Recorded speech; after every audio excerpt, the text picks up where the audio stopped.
If you have a lead magnet, an opt-in, or some kind of free offer that you're offering to people and it's not converting, or perhaps you have nothing to follow up with that lead and to continue nurturing that lead, then make sure to watch this video because I'm going to break down exactly what's all in a nurture sequence, how to make one, what should you say in it, and what is the timing that you should be sending out your nurture sequence.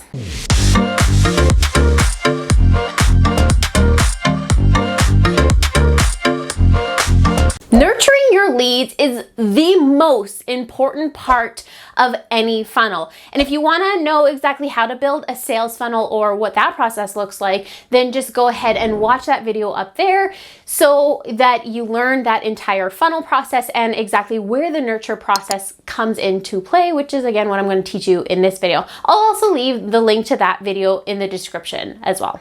If you build a nurture sequence the way that I'm going to teach you in this video, then what you can expect to see is you're going to actually, not only just get more leads in general because you're going to create a really good opt-in, but you're also going to have that lead follow through right over into a sale, increasing your conversions and ultimately increasing your sales as well. What we don't want is we don't want somebody to come to your opt-in and literally just sit there and just be a number on your email list, but not actually taking action on anything. And really they have no purpose or use or are doing anything for you. But also make sure you watch the end of this video because I'm going to actually go and break down some more tips on how to optimize your nurture sequence so that you increase those conversions and ultimately your open rates and getting those emails actually seen so that that nurturing process is actually happening.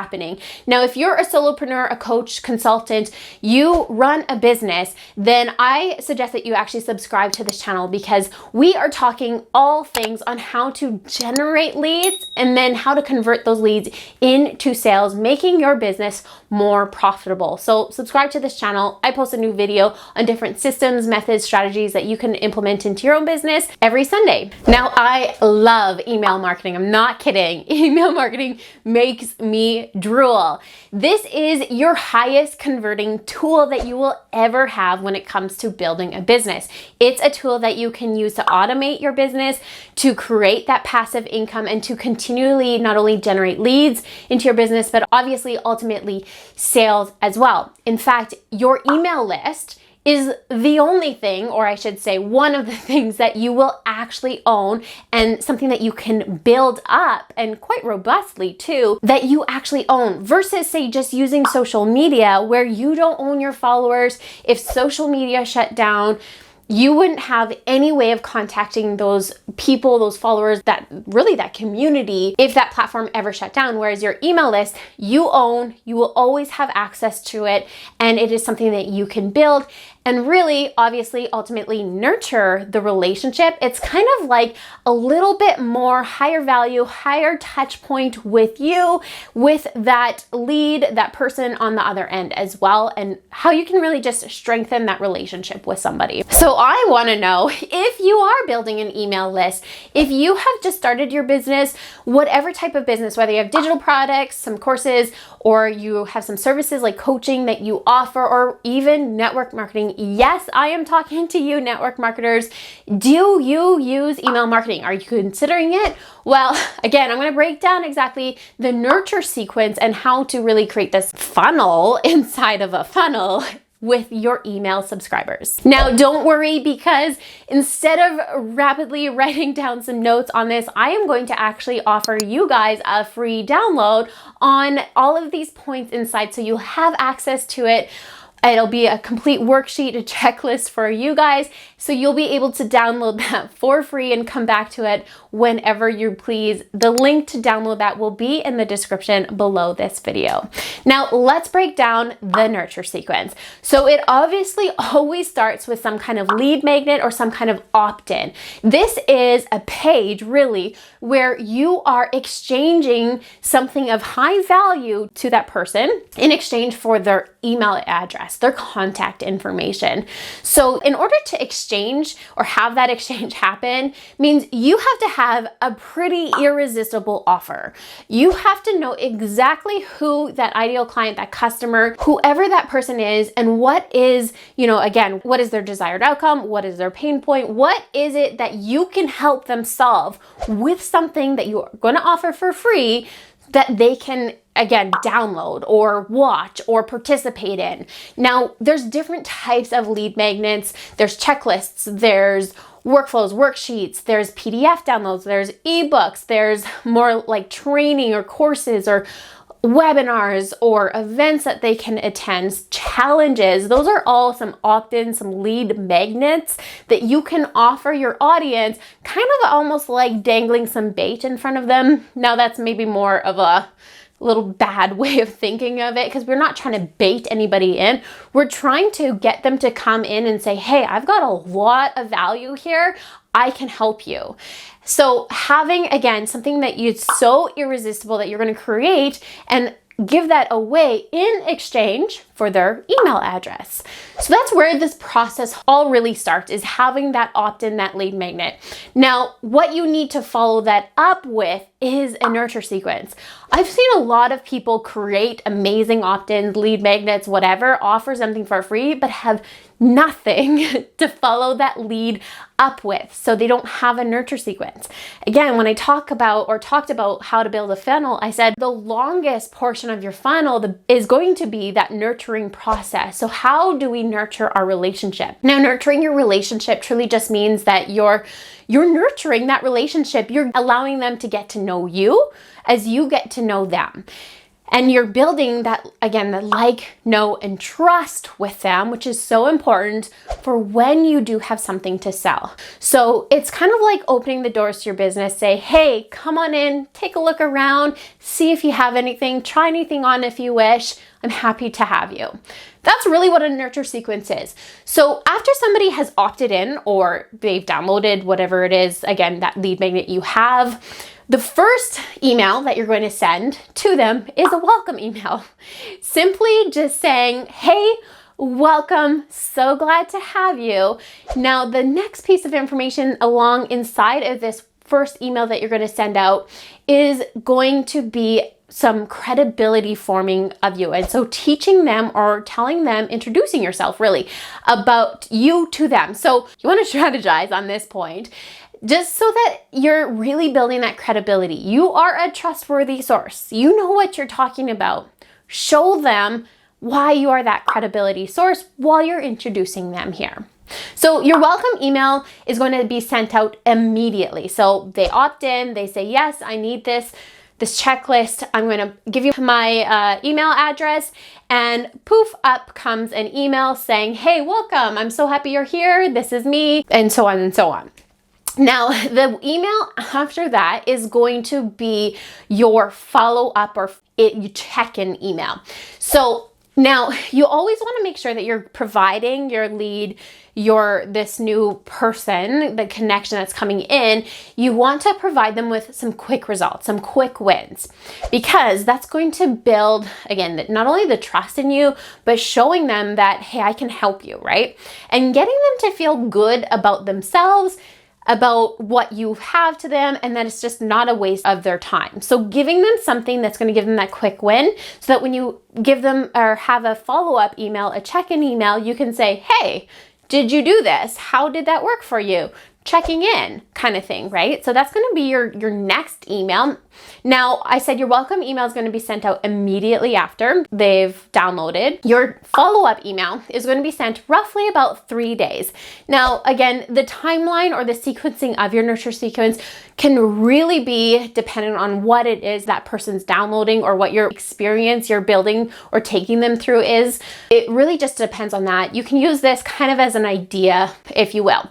Now, after that follow-up, this is where you're going to kind of come up with a new offer. So you're giving them some quick wins. They're feeling good about themselves, about their business, whatever it is that you are going to help them with. Now let's offer them something else. Let's kind of complement that win, that result that they're already having. How can you further that result for them and give them something new to participate on? Now, this offer doesn't necessarily have to mean a sale or a sell. It could just mean maybe it's a different lead magnet. Maybe it's a live training. Maybe it's a case study. Again, give them something else and go ahead and offer it at this point.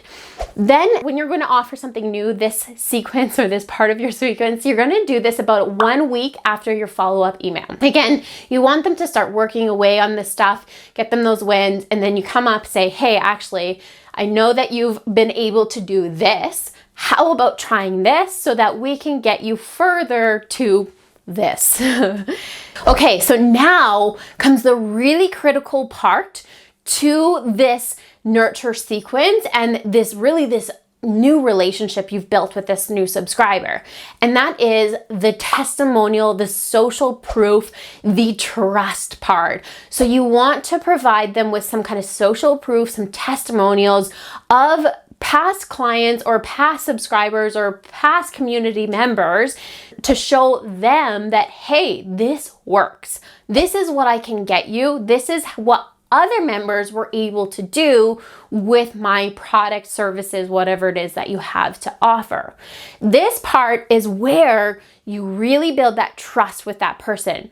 Now, you can send out maybe as many testimonials or really kind of build up on your testimonials inside of your nurture sequence, but you're going to roughly send this about 1 week after that offer, right? So this is where the testimonial is. Maybe they haven't taken you up on that first offer, or, you've talked a little bit about your product, kind of drifted into your nurture sequence, but now it comes to, hey, this is actually what people were able to achieve because of my whatever product it is. So this is a very important piece to this, this entire nurture sequence. Now, the very last part is, of course, the sell. This is where you can go ahead and sell to your new lead, to your new subscriber. This is where you're going to guide them to your sales page, to your whatever it is that you have, the product, the service, so that again, they actually now have a transaction with you and they purchase. So that's really the format, the bones, the structure to a nurture sequence. You can build as robust of a nurture sequence as you need. I generally say the higher the item as far as price point, the bigger the nurture sequence that it needs to be, more robust it needs to be, because you're offering more of a higher value, a higher price point to that person. So you really, really need to spend the time nurturing them. Now, here are some tips, because ultimately you can have a nurture sequence, but if nobody's actually reading the emails or getting the emails or opening the emails, it's not going to do anything for you. So my first tip in making this nurture sequence or optimizing this nurture sequence is making sure those emails get opened. So how can you increase your open rates? Well, the subject line is going to be very important, because when somebody's coming to their email, their inbox, and they see the subject line, it's going to be the first thing that's going to make them decide whether or not they even want to open that email. So making sure you have a subject line that's not too short, but not too long, but it's really going to hook them in and make them want to open that email. Now, following your subject line, the next most important part is the preview text. So when you go, say, into your Gmail, you will see, and you just get a new email from, say, myself, and you'll see the subject line in bold letters. Then you're going to see the first little preview text, the first few lines of the actual email. So again, nobody has actually opened or clicked on your email, but they definitely will read the subject line and the preview text. And if you've done a really good job of the copy inside of that to hook them in, to get them and entice them to actually open the email, well, then now you've actually exposed them to the nurture sequence so that they carry on. Now, it's not good enough to get them to open, although it's very important just to get them to actually open the email. The next really important piece to it, that they actually read, and whether they peruse through the content, are they going to get what it is that you're trying to really promote or talk about in that email. So one of the best ways that you can do it, and I just want you to actually just just think about what type of emails do you open? What type of emails do you like to open? What type of content do you like to open? Who has done a really good job of this? I always do this. I love saving emails. If I saw, hey, this was a really good way, good format, good whatever, I'm going to save this because there's some really good things that I can actually learn from and implement into my own business and my own emails. So one of the biggest things for me is making sure that I have a lot of white space. For me personally, I love to read emails when it looks simple enough to read. It could take me a while, but if it looks simple and there's a lot of white space, then I'm probably going to actually read the email a lot more than if it was just a ton of text kind of thrown at me. The other thing to remember is that you have different types of readers. You have people who will read top to bottom, everything, all the words on that page. You're going to have also readers who are just going to skim really through, probably catch more of the bolded titles and headlines and letters or words and just read that. So are they able to get the information? Then you're going to have people who are just going to open the email and scroll right to the bottom and probably close it. So that's kind of a very big tip for you, is right before at the very bottom, can you just kind of slide something in there before somebody will actually close that email? Now, another thing, not only just the pure copy, the words that you choose to write inside of your email, not only is that important, but actually videos do really well inside a email. Now, videos, GIFs also do really well. Pictures, obviously people enjoy to see things, that visual factor. Now, I love sending videos in my emails. Obviously, I'm a video girl, but it's a really great way to secure that relationship at a faster pace because you're actually getting to see me, hear me, look at my hands, even see into my space that I'm in, and that relationship happens a lot quicker. So if you're comfortable, which I encourage you to be comfortable, make sure to get on video. Guess what, guys? I have a checklist for you of all the things to make sure that you do before you hit record, and you can download that video checklist in the link below this video as well. There's one of my lead magnets for you.